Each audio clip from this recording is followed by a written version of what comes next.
How to replace a 2021 Ford Bronco 5-button smart key remote battery. Now here's Sergeant Locksmith to show you how. Okay, we're going to change the battery out on our 5-button Ford smart remote. Doesn't matter if you've got the trunk, the hatch, tailgate right here. It's all the same principle on these.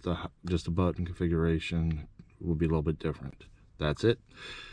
So if you're having problems with your doors not opening, locking, remote start, trunk, gate, let's do the quick repair, see if this fixes it before you come see a locksmith to see if you got other issues.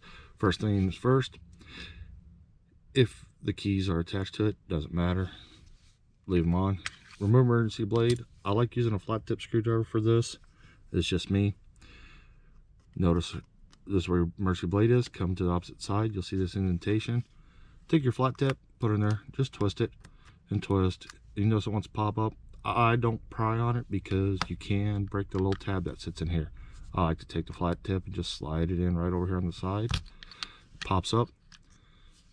That's that little tab I was telling you about. They can cause a problem. Now you notice this battery popped up. Sometimes they do, sometimes they don't. It's a goofy design with Ford. Dump it out. It's your CR2450. Go ahead and put your new battery in, slide it in, push down, and you notice it doesn't latch on here. You can turn around and even try that. It won't work. I've always found that you put it in, set it down, this back cover pushes everything down in there. Remember that little tab I told you about? Slide it in. We push down.